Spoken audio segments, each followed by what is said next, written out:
কিয়ামতের আগে মানুষ সকালবেলা ঈমান নিয়ে বের হবে, কিন্তু বিকালবেলা ঈমান হারা হয়ে ঘরে প্রবেশ করবে। আমার মনে হয় আমরা বর্তমানে সেই সময়ের মধ্যে এসে হাজির হয়েছি। কথায় কথায় মানুষ ঈমান হারা হচ্ছে, কাজের মাধ্যমে মানুষ ঈমান হারা হচ্ছে। আপনারা সবাই জানেন, কিছুদিন আগে আরবের মধ্যে ওই দেশের সরকারের নির্দেশ ক্রমে পবিত্র মুসলমানদের প্রাণের স্পন্দন, সম্মানের জায়গা, শ্রদ্ধার জায়গা খানায়ে কাবা বাইতুল্লাহ শরীফের আকৃতি বানিয়ে নাট্যমঞ্চের ব্যবস্থাপনা করা হয়েছে। হুজ্জাতুল্লাহিল মালিক একটি কিতাব আছে, ওই কিতাবের মধ্যে আল্লামা শাহ ওলিউল্লাহ মুহাদ্দিস দেলভী রহমাতুল্লাহ আলাইহি লিখতেছেন, চারটা জিনিসকে তাজিম করা ফরজ। এক নম্বর হচ্ছেন বাইতুল্লাহ। বাইতুল্লাহ শরীফকে তাজিম করতে হবে। কেউ যদি বাইতুল্লাহর মান সম্মান হানি করে, সে ব্যক্তি তৎক্ষণাৎ ঈমান হারা হবে, কাফের হয়ে যাবে। দ্বিতীয় নম্বর নবিউল্লাহ, আল্লাহর নবীকে তাজিম করা ফরজ। তিন নম্বর কিতাবুল্লাহ, আল্লাহর কিতাবকে তাজিম করা ফরজ। চার নম্বর ইবাদতুল্লাহ, আল্লাহ পাক যেই ইবাদতগুলোকে আমাদেরকে দিয়েছেন সেই ইবাদতকে তাজিম করা ফরজ। বাইতুল্লাহ শরীফের তাজিম ফরজ। আমরা বাইতুল্লাহ শরীফের তাজিম করি কিভাবে? খানায়ে কাবার দেওয়াল ধরে আমরা চুম্বন খাই, খানায়ে কাবার মধ্যে হাত দিয়ে, বাইতুল্লাহ শরীফের মধ্যে হাত দিয়ে আমরা আল্লাহর কাছে দোয়া করি।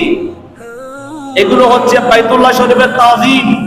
আবু দাউদ শরীফের হাদিস, তোমরা কাবা শরীফকে সামনে রেখে কিংবা কাবা শরীফকে পিছন রেখে পায়খানা প্রস্রাব করবে না, নিষিদ্ধ। এটাই হচ্ছে বাইতুল্লাহ শরীফের তাজিম। মদিনা শরীফের মধ্যে, মদিনা শরীফের এক মসজিদের এক ইমাম একদিন নামাজ পড়ার সময় নামাজের আগে কিবলার দিকে থুতু নিক্ষেপ করেছেন। মক্কা থেকে মদিনার দূরত্ব অনেক। মদিনা শরীফ থেকে কেউ হাজার চেষ্টা করলেও মক্কা শরীফকে দেখতে পারবে? সম্ভব নয়, অনেক দূর। সেখানেও এক ব্যক্তি মসজিদের ইমাম কাবা শরীফের দিকে থুতু নিক্ষেপ করেছেন। নামাজ শেষ হলো, এই দৃশ্য আমার নবী দেখেছেন। আমার নবী মুসল্লিদেরকে ডেকে বললেন, হে আমার সাহাবায়ে কেরাম, তোমরা আগামী ওয়াক্ত থেকে এই ইমামের পিছনে নামাজ পড়বা না, ওনাকে ইক্তেদা তোমরা করবা না। আমার নবী মুসল্লিদেরকে সেই হুকুম দিলেন। মুসল্লিরা সিদ্ধান্ত নিয়ে ফেললেন, নবী যখন বলেছেন আমরা আর এই ইমামের পিছনে ইক্তেদা করব না। যখন পরবর্তী ওয়াক্ত আসলো, মুসল্লিগণ বলতেছেন, হুজুর আমার নবী নিষেধ করে দিয়েছেন আপনার পিছনে ইক্তেদা না করার জন্য। তখন সেই ইমাম, উনিও একজন সাহাবী, ওই সাহাবী আমার নবীর দরবারে গেলেন, বললেন, ইয়া রাসূলুল্লাহ, আমি এমন কি অপরাধ করলাম যে আপনি মুসল্লিদেরকে বলে দিয়েছেন আমার পিছনে নামাজ না পড়ার জন্য, আমার পিছনে ইক্তেদা না করার জন্য? আমি এমন কি অপরাধ করলাম? তখন আমার নবী বললেন, হে ইমাম, আমি তোমাকে দেখতে পেলাম তুমি কাবা শরীফের দিকে থুতু নিক্ষেপ করেছো, থুতু ফেলেছো। যদিও বা তোমার থুতু কাবা ঘরের মধ্যে গিয়ে পড়ে নাই, যদিও বা তুমি এখান থেকে কাবা ঘর দেখতেছো না, কাবা ঘরের দিকে যখন তুমি থুতু নিক্ষেপ করেছো, তোমার অন্তরের মধ্যে তো কাবা ঘরের তাজিম নাই। যার অন্তরের মধ্যে খানায়ে কাবার তাজিম নাই, তার পিছনে নামাজ পড়া, তার পিছনে ইক্তেদা করা কখনো জায়েজ হতে পারে না। তখন তিনি ওখানে তওবা করেছেন।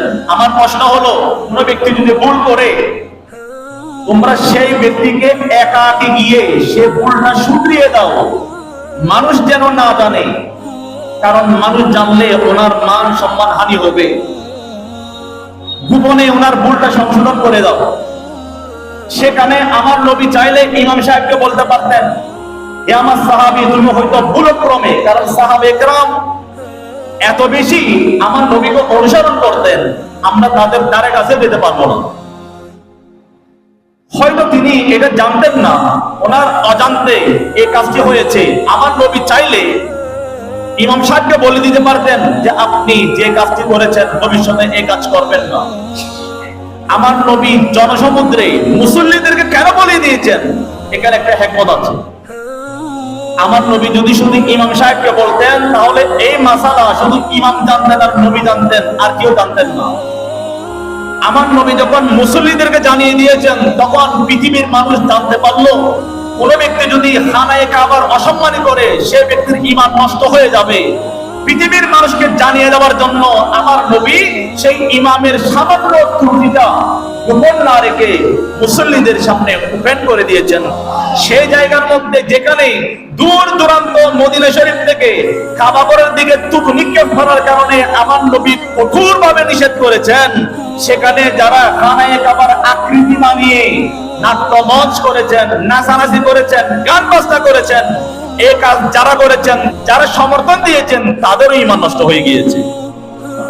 খানায়ে কাবার তাজিম যার অন্তরে নাই সে ব্যক্তি কখনো মুত্তাকি হতে পারবে না। এখন প্রশ্ন হলো মাসালা কি বলে, ফকিহগণ কি বলে, পশ্চিম দিকে থুতু ফেলা যাবে কিনা? ফুকাহায়ে কেরাম এই থুতু ফেলার ক্ষেত্রে বলেছেন যদি তোমরা কিবলার দিকে থুতু ফেলো এটা মাকরুহ হবে, তবে পায়খানা প্রস্রাব করা এটা হারাম, এটা মাকরুহ নয়। এটা আমার নবী স্পষ্ট ভাষায় নিষেধ করে দিয়েছেন, লা তাস্তাকবিলুল কিবলাতা ওয়ালা তাস্তাকবিরুহা। আবু দাউদ শরীফে হাদিস, তোমরা কিবলার দিকে পিঠ কিংবা পেট দিয়ে, সামনে কিংবা পিছন দিয়ে খানায়ে কাবার দিকে তোমরা পায়খানা প্রস্রাব করবা, বাবা উত্তর দক্ষিণ হয়ে